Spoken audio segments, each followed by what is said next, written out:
Hi viewers, welcome all. Today what we are going to see is a simple topic, DC distributors. So DC distributors பற்றி தான் இன்றைக்கி ஃபுல்லாகவே பார்க்க போகிறோம். So DC டிஸ்ட்ரிபியூட்டர்ஸ்னாலே என்னடா full and full நம்ம day to day லைஃப்பில் வந்து நம்ம இண்டஸ்ட்ரியல் பர்பஸ்னாலும் சரி இல்லை கன்சியூமர் எந்த சைடு ரெசிடென்ஷியல் பர்பஸ் எல்லா சைடுமே நம்ம வந்து ஃபுல் அண்ட் ஃபுல் ஏசி தானே யூஸ் பண்ணிகிட்ருக்கோம். விச் மீன் ஆல்டர்னேட்டிங் கரண்ட் தானே யூஸ் பண்ணிகிட்ருக்கோம். ஸோ எதுக்காக டிசி டைரக்ட் கரண்ட் எதுக்கு டிஸ்ட்ரிபியூட்டர்ஸ் அப்படின்ற ஒரு தாட் இருக்கும். ஸோ நம்ம இது வரைக்கும் பார்த்தது எல்லாமே வந்து டிரான்ஸ்மிஷன் சைடில் எக்ஸ்ட்ரா ஹை வோல்டேஜ் சைடில் வந்து டிசி டிரான்ஸ்மிஷன் பர்பஸ்க்காக நம்ம வந்து யூஸ் பண்ணிகிட்ருக்கோம் அப்படின்றத ஒரு தாட் இருக்கும். ஸோ எதுக்காக டிசி டிஸ்ட்ரிபியூஷன் அப்படின்ற ஒரு கொஷின் எப்பவுமே இருக்கும். ஸோ அது பார்த்திங்க அப்படின்னா எதுக்காக அப்படின்னு பார்த்திங்கன்னா இப்போ நம்ம சோலார் பார்த்திங்கன்னா ஃபுல் அண்ட் அதோட அவுட்புட் எல்லாமே நமக்கு டிசியாக தான் இருக்கும். ஸோ அதை வந்து டிசியாக டிஸ்ட்ரிபியூட் பண்ண முடியுமா? அண்ட் ஒரு சில லொக்கேஷன்ஸ்லலாம் நம்மளால் வந்து நம்மளோட ஏசி வந்து சப்ளை பண்ண முடியாது. ஸோ அந்த இடத்துலலாம் வந்து பேட்ரிஸ் வச்சு தான் நம்ம அங்கே வந்து நம்ம எனர்ஜைஸ் பண்ணிகிட்ருக்கோம். ஸோ அந்த இடத்துல நமக்கு டிசி அண்ட் மெயின்டெனன்ஸ் பர்பஸ்க்காக அண்ட் அப்கமிங் டேஸில் நமக்கு ஃபுல்லாக வந்து சார்ஜிங் ஸ்டேஷன்ஸ் வரும்போது அங்கே வந்து நமக்கு டிசி வந்து ஒரு மெயின் ரோலாக இருக்க போகுது. ஸோ வந்து இப்போ ப்ரெசென்ட்டாக நம்ம ப்ராக்டிக்கலாக பார்க்கலனாலும் அண்ட் இந்த ப்ராசஸ் எல்லாமே வந்து நமக்கு இருந்துக்கிட்டு தான் இருக்குது. சரிங்களா? ஸோ நெக்ஸ்ட் என்ன பார்க்க போகிறோம் அப்படின்னு பார்த்தீங்கன்னா types of DC distributors. So வந்து பேசிக்காக இப்போ நமக்கு தெரிஞ்சிருக்கோம், டைப்ஸ் பற்றி நம்ம பார்க்க போகிறோம். சரிங்களா? So types of DC distributors. So இதில் ரெண்டு கேட்டகரி இருக்குது, concentrated loads, distributed loads. So concentrated லோட்ஸில் வந்து fed at both end and fed at one end and similarly distributed லோட்ஸ்க்கும் பிஃபோர் கோயிங் தட் கான்சன்ட்ரேட்டட் லோட்ஸ்க்கும் டிஸ்ட்ரிபியூட்டட் லோட்ஸ்க்கும் என்ன டிஃப்ரென்ஸ், என்ன ப்ராசஸ் அப்படின்றத ஒரு தெரிஞ்சுக்கணும். கான்சன்ட்ரேட்டட் லோடுன்னு சொல்கிறது வந்து எக்ஸாம்பிளாக வந்து நம்மளோட ரெசிடென்ட் நல்லா ஞாபகம் வச்சுக்கோங்க, நம்ம வந்து டிசி டிஸ்ட்ரிபியூட்டர்ஸ் பற்றி தான் படிச்சுட்ருக்கோம். ஜஸ்ட் ஒரு எக்ஸாம்பிளுக்காக நான் சொல்கிறேன், ஓகேவா? கான்சன்ட்ரேட்டட் லோடுன்னு சொல்கிறது உங்களுக்கு வந்து லோடு வேரி ஆகிட்டே இருக்கும். ஃபார் எக்ஸாம்பிள் ஒரு ஸ்ட்ரீட்டில் ஒரு 4 or 5 ஹவுஸ் இருக்குது அப்படின்னா ஃபஸ்ட்டு இருக்கிற ஹவுஸ்க்கும் ஈச் ஹவுஸில் வந்து நம்ம கன்சியூம் பண்ணுற பவர் வந்து உங்களுக்கு வேரி ஆகிட்டே இருக்கும். கரெக்டாக? ஸோ இப்போ வந்து ஒருத்தவங்க வீட்டில் 300 அண்ட் பக்கத்தில் வந்து 400 அந்த மாதிரி உங்களுக்கு வேரி ஆகிட்டே இருந்ததுன்னா அதை வந்து நம்ம என்னென்னு சொல்லுவோம்னா கான்சன்ட்ரேட்டட் லோஸ். ஸோ வந்து கரண்ட் வந்து உங்களுக்கு ஃபுல் அண்ட் ஃபுல் வேரி ஆகிட்டே இருக்கும். கன்சியூம் பண்ணுற பவர் வந்து நமக்கு ஃபுல் அண்ட் ஃபுல் வேரி ஆகிட்டே இருக்கும். ஸோ அதை வந்து நம்ம என்னென்னு சொல்லுவோம் அப்படின்னா கான்சன்ட்ரேட்டட் லோட்ஸ் அப்படின்னு சொல்லுவோம். ஸோ வந்து சப்ளைக்கு நியராக இருக்க வீட்டில் அந்த லோடு பார்த்திங்க அப்படின்னா உங்களுக்கு அதிகமான பவர் இருக்கும்.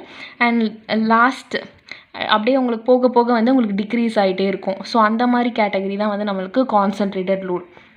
ஸோ அதில் பார்த்திங்கன்னா fed at both end and fed at one end அப்படின்ட்டு இருக்கும். ஸோ ஃபெடட் ஒன் எண்ட்னா நம்ம வந்து இப்போ அந்த லைனுக்கு நம்ம எனர்ஜைஸ் பண்ணுறது ஒரு எண்டில் நம்ம வந்து சப்ளை கொடுத்தோம் அப்படின்னா அதை ஃபெடட் ஒன் எண்டுன்னு சொல்லுவோம். அதே ஒரு லைனுக்கு நீங்கள் 2 சப்ளை கொடுத்தீங்க அப்படின்னா அது வந்து போத் எண்ட் அப்படின்னு சொல்லுவோம். சிமிலர்லி டிஸ்ட்ரிபியூட்டட் லோட்ஸ்ன்னு சொல்கிறது வந்து ஒரு ப்ராக்டிக்கல் கேஸ்க்கே நம்ம எடுக்க முடியாது.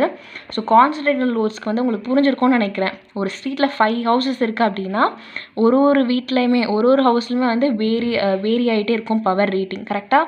ஸோ ஃபஸ்ட்டில் ஒரு 400, நெக்ஸ்ட்டு 300, அந்த மாதிரி 200 அண்ட் சப்ளைக்கு பக்கத்தில் அதிகமாக இருக்கும், லாஸ்ட்டில் வந்து கம்மியாக இருக்கும். ஸோ இந்த மாதிரி இருக்கிறது வந்து கான்ஸ்டன்ட் லோட்ஸ் அப்படின்னு சொல்லுவோம். டிஸ்ட்ரிபியூட்டட் லோட்ஸ்ன்னு சொல்லும்போது இப்போ ஒரு 5 ஹவுஸ்னால் அந்த 5 ஹவுஸுமே ஈக்குவலாக இருக்கும். ஒரு 50னா எல்லா ஹவுஸ்லையுமே 50 தான். இது வந்து ப்ராக்டிக்கலுக்கு கிடையாது. இன்னும் உங்களுக்கு புரிகிற மாதிரி சொல்லணும். இங்கே இது என்ன லோட்ஸ், அப்போ வந்து ப்ராக்டிக்கலாக அப்ளை ஆகலைன்னா இது எதுக்கு சொல்கிறாங்க, எதுக்கு நமக்கு சிலபஸில் இருக்குது அப்படின்ற மாதிரி ஒரு தாட் இருக்கும். ஸோ இது எதுக்கு அப்படின்னு பார்த்தீங்கன்னா நீங்கள் வந்து இந்த சப்ஸ்டேஷன்லேருந்து எடுத்துக்கலாம். ஸோ வந்து உங்களுக்கு லொக்கேஷன், இப்போ வந்து நான் ஒரு லொக்கேஷனில் இருக்கேன், இங்கே தான் ஒரு சப்ஸ்டேஷன் இருக்குது அப்படின்னா என்னோடய right hand side, left hand side and இந்த மாதிரி வேரியஸ் சைட்ஸ்லலாம் வந்து நான் ஈக்குவல் அமௌண்ட் ஆஃப் பவர் வந்து நான் வந்து டிஸ்ட்ரிபியூட் பண்ணலாம். ஸோ இதை வந்து இந்த என்டையர் திங்குமே வந்து நம்ம வந்து டிஸ்ட்ரிபியூட்டட் லோட்ஸ் அப்படின்னு சொல்லலாம்.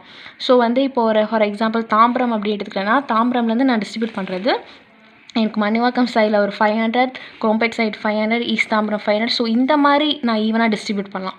ஸோ இதை வந்து டிஸ்ட்ரிபியூட்டட் லோட்ஸ்ன்னு சொல்லலாம். கான்சன்ட்ரேட்டட் லோடு வந்து நமக்கு ரெசிடென்ஷியல் பர்பஸ், இதையே வந்து நம்ம வந்து எக்ஸாம்பிளாக சொல்லலாம். ஸோ புரிஞ்சிருக்கோன்னு நினைக்கிறேன். இந்த ஃபெடட் போத் அண்ட் சிங்கிள் அண்ட் இதெல்லாமே வந்து நம்ம வே ஆஃப் எந்த சைடு எத்தனை சப்ளை கொடுத்து நம்ம எனர்ஜைஸ் பண்ணுறோம் ஒரு லோடுக்கு அப்படின்றது தான்.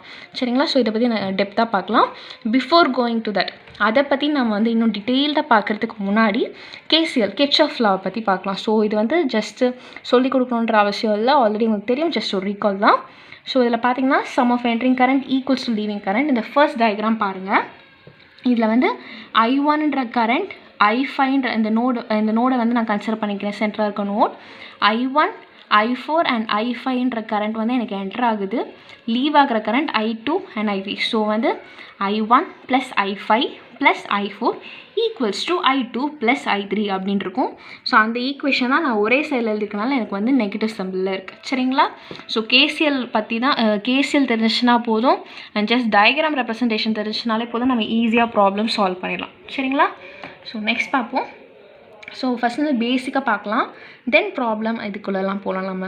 ஸோ ஃபர்ஸ்ட் பார்த்தீங்கன்னா distributor fed at one end அப்படின்னு சொல்லியிருக்காங்க. ஸோ இந்த நேம்லேயே இருக்குது, புதுசாக நீங்கள் கண்டுபிடிக்கணும், சர்ச் பண்ணணும், படிக்கணும்லாம் அவசியம் இல்லை. இந்த நேம்லேயே கொடுத்துருக்காங்க distributor fed at one end. So அதாவது ஒரு லைனுக்கு ஒரு ஒரு லோட் 4-5 லோடு எடுக்க போகிறோம்னா அது அந்த லைனுக்கு டிஸ்ட்ரிபியூட்டர் லைனுக்கு எனக்கு ஒரு எண்டில் தான் வந்து எனக்கு சப்ளை இருக்க போகுது. அதாவது ஒரு சிங்கிள் சோர்ஸ் அப்படின்னு சொல்லலாம். டயக்ராம் பார்த்திங்கன்னா புரியும். ஸோ டயக்ராம் பாருங்கள். இதில் எனக்கு சப்ளை வந்து இந்த ஏரோ மார்க்கு கர்சர் மூவ் பண்ணுறேன் பாருங்கள். ஸோ இதில் எனக்கு வந்து இதுதான் வந்து என்னோடய சப்ளை. எனக்கு ஒரு எண்டில் மட்டும்தான் நான் சப்ளை கொடுக்குறேன். ஏன்ற இடத்துக்கு தான் நான் வந்து சப்ளை கொடுக்குறேன். ஸோ இது என்னோடய டிஸ்ட்ரிபியூட்டர்ஸ். ஸோ இந்த லைன் பார்த்திங்கன்னா சின்ற ஒரு லோடு, சிலேருந்து ஒரு லோடு எடுத்துக்கிறேன், டி ஒரு லோட், இ ஒரு லோட். ஸோ ஹியர் பாருங்கள், எனக்கு I1 I2 I3 current vary ஆகுது. ஸோ இது என்ன லோடுன்னு சொல்லலாம் அப்படின்னா கான்சன்ட்ரேட்டட் லோடு அப்படின்னு சொல்லலாம். அண்ட் வந்து ஃபெட் அட் சிங்கிள் எண்ட், எனக்கு ஒரு எண்டில் மட்டும் நான் எனர்ஜைஸ் பண்ணியிருக்கேன். அண்ட் என்னோடய லோட் டேப்பிங்ஸ் எல்லாமே சேஞ்ச் ஆகுது. ஸோ இதை நம்ம என்னென்னு சொல்லலாம் அப்படின்னா கான்சன்ட்ரேட்டட் லோட் அப்படின்னு சொல்லலாம். ஸோ இதுதான் fed at one end. Next one பார்த்திங்க அப்படின்னா fed at both end. Both end சொல்லும் போது ஸோ இதுவும் நேம்லேயே ரெப்ரசென்ட் பண்ணியிருக்காங்க. ஸோ போத் எண்ட் சொல்லும் போது எனக்கு அதே மாதிரி ஒரு டிஸ்ட்ரிபியூட்டர் லைன் இருக்க போது இதில் வந்து 2 சோர்ஸ் மூலமாக நான் எனர்ஜைஸ் பண்ணியிருக்க போகிறேன். ஸோ அதுலேருந்து யூஸ்வலாக நீங்கள் எந்த டைப் ஆஃப் லோட் வேணாலுமே நீங்கள் வந்து நம்ம எடுத்துக்கலாம். ஸோ அதுக்கான டயக்ராம் பாருங்கள். ஸோ ஹியர் பாருங்கள், left hand side right hand side 2 இடத்துலையுமே வந்து நான் எனர்ஜைஸ் பண்ணியிருக்கேன். ஸோ இது ஏன்ற சப்ளை போகுது. அண்ட் இந்த சைட் பாருங்கள் பீன்ற சப்ளை. ஸோ ரெண்டு சைடுமே நான் சப்ளை கொடுத்துருக்கேன். இது பிட்வீன் வந்து நான் எத்தனை லோட் வேணாலும் நான் கனெக்ட் பண்ணிக்கலாம் டேப்பிங்ஸ். ஸோ ஹியரும் பாருங்கள் I1 I2 I3 current vary ஆகுது. ஸோ இதுவும் நம்ம என்னென்னு சொல்லலாம் அப்படின்னா கான்சன்ட்ரேட்டட் லோட் அப்படின்னு சொல்லலாம். ஸோ இதை தான் நம்ம என்னென்னு சொல்லுவோம்னா distributor fed at both ends அப்படின்னு சொல்லுவோம். சரிங்களா? புரியுதா? ஸோ நெக்ஸ்ட்டு பார்த்தீங்கன்னா கான்சன்ட்ரேட்டட் ஆல்சோ இது ஆல்ரெடி சொல்லிட்டாங்க. கான்சன்ட்ரேட்டரோட எக்ஸாம்பிளுக்கு வந்து நமக்கு சேஞ்ச் ஆகும், இதுக்கு கன்சியூமர் லோட்ஸ். ஸோ இது எல்லாமே நம்மளோட டொமஸ்டிக் ரெசிடென்ஷியல் எல்லாமே வந்து எக்ஸாம்பிளாக எடுத்துக்கலாம். ஸோ அதே தான், அது ஆல்ரெடி பார்த்தாச்சு. நம்ம டிஸ்ட்ரிபியூட்டர் லோட்ஸ் ஆல்ரெடி பார்த்தது தான். ஸோ நமக்கு வந்து ஆல்ரெடி பார்த்துருக்கோம். ஸோ ஜஸ்ட் டயக்ராம் பாருங்கள். ஹியர் பாருங்கள், நிறைய டேப்பிங்ஸ் எடுத்துக்கிறேன், பட் வந்து கரண்ட் வந்து எனக்கு சேமாக இருக்குது. ஸோ இதுதான் நம்ம என்னென்னு சொல்லுவோம் அப்படின்னா டிஸ்ட்ரிபியூட்டர் லோட்ஸ். ஸோ இதெல்லாம் தான் பேசிக். ஸோ நெக்ஸ்ட்டு வந்து ஒரு சின்ன டெரிவேஷன் சொல்ல முடியாது, ஜஸ்ட் ஒரு சிங்கிள் லைன் டயக்ராமில் வந்து நம்ம எப்படிலாம் வந்து அனலைஸ் பண்ணலாம், எப்படிலாம் கேல்குலேட் பண்ணிக்கலாம் அப்படின்றத பற்றி பார்க்கலாம். சரிங்களா?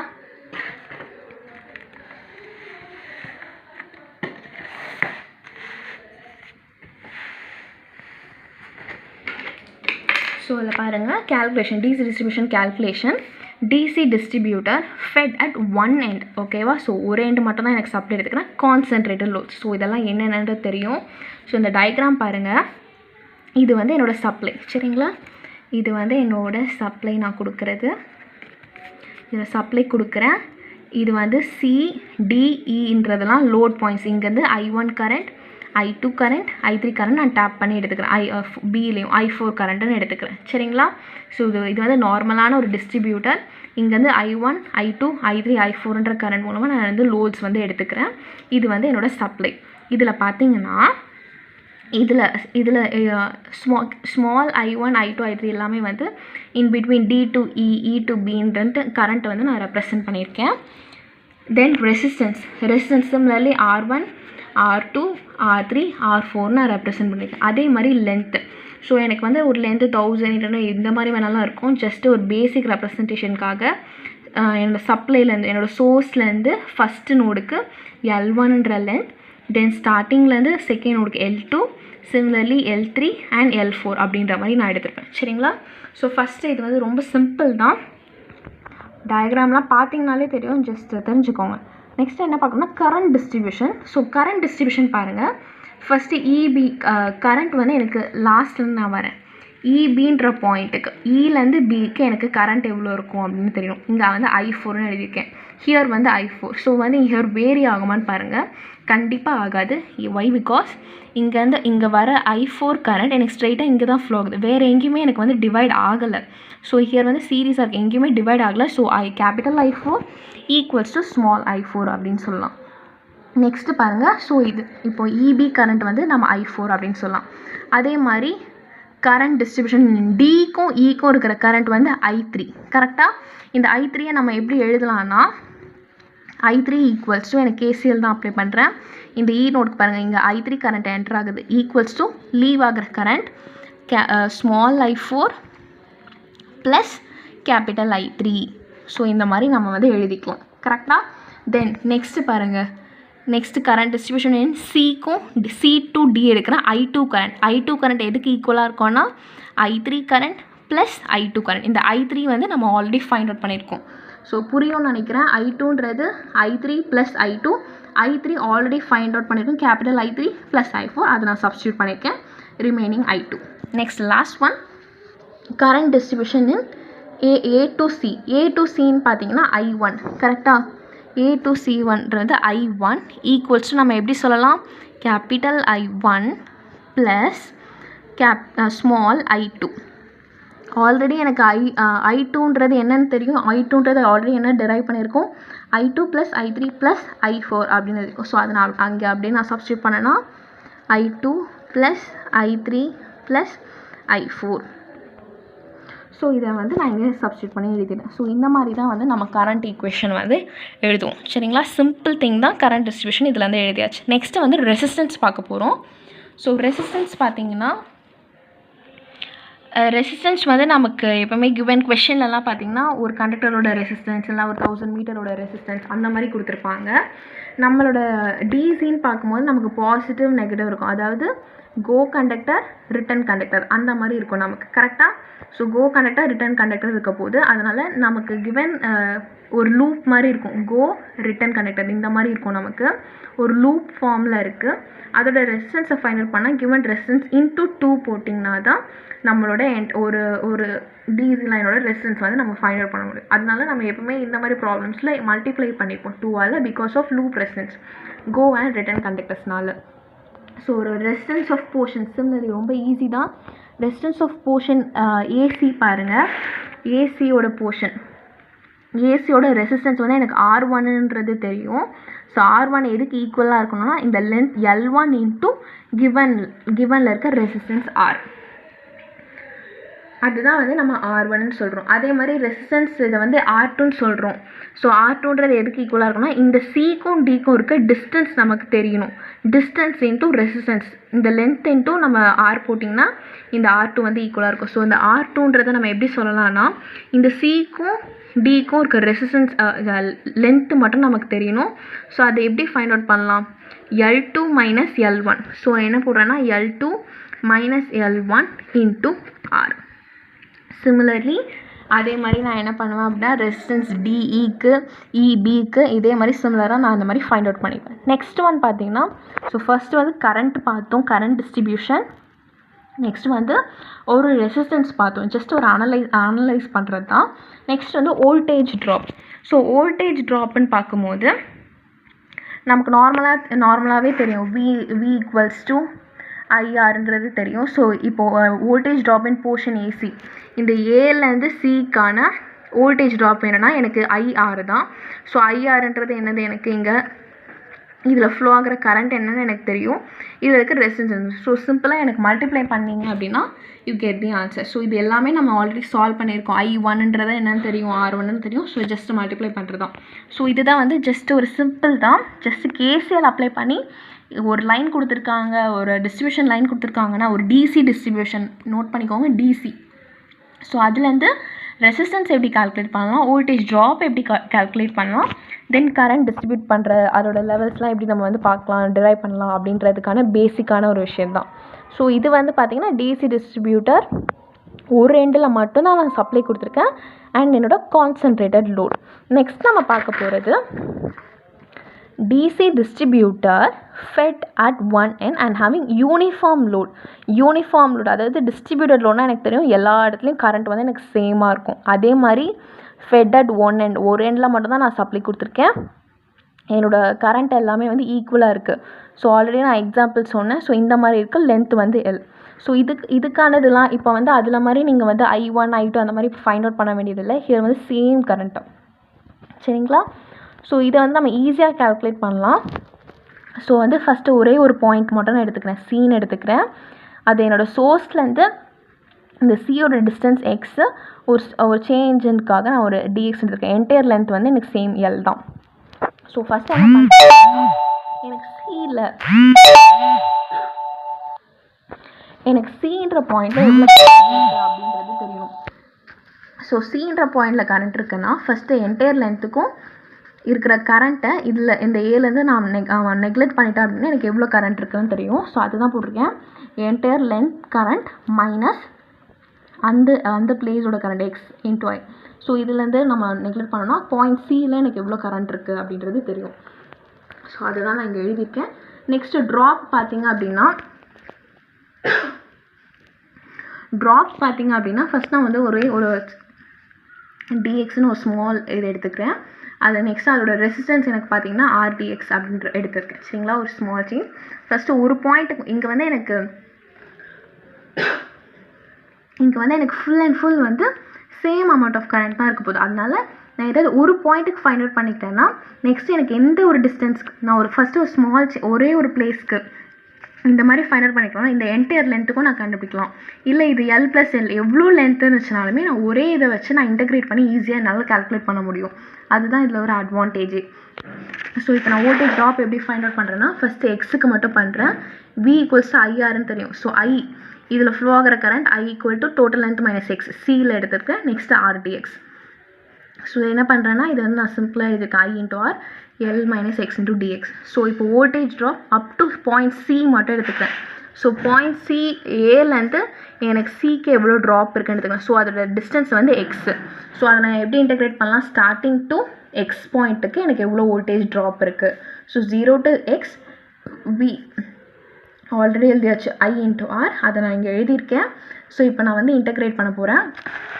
இன்டெகிரேட் பண்ணும்போது ஐஆர் இருக்க போது எல்ன்றது வந்து ஐஆர் காமன், ஸோ அப்படியே இருக்கணும். எல்ன்றது எக்ஸு மைனஸ் இது வந்து எக்ஸ் ஸ்கொயர் பை 2. ஹியர் நம்ம எக்ஸுக்கு தான் நம்ம என்னென்னு சப்ஸ்டியூட் பண்ண போகணும், x and 0. So same thing தான், அதனால எனக்கு ஆன்சர் சேஞ்ச் ஆகாது. V equals to IR into lx minus x square by 2ன்னு இருக்கும்.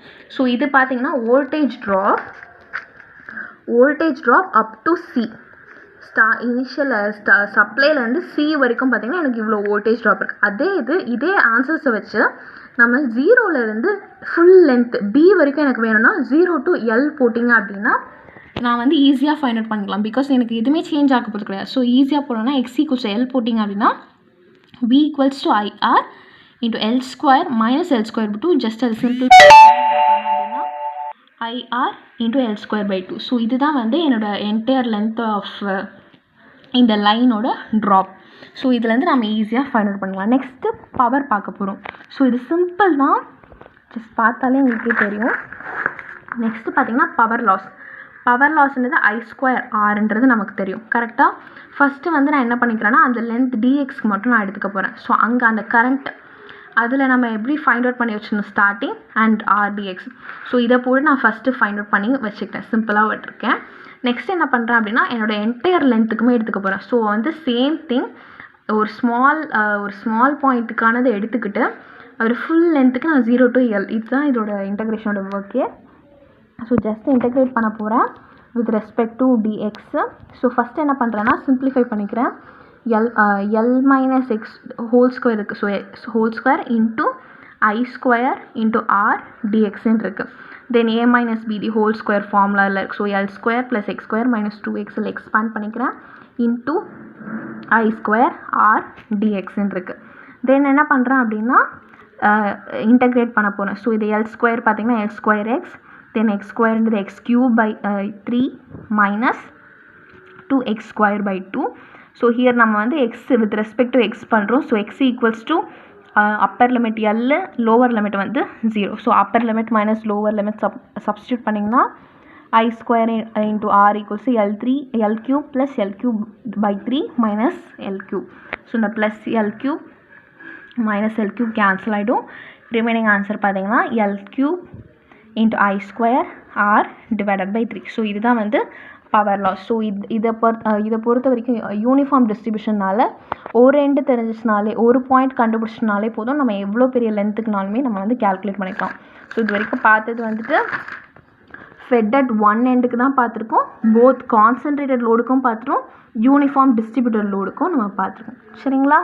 புரிஞ்சிருக்கோன்னு நினைக்கிறேன். ஏதாவது டவுட்ஸ் ஏதாவது இருந்தது அப்படின்னா குரூப்பில் கேளுங்க, we will answer. Thanks for வாட்சிங்.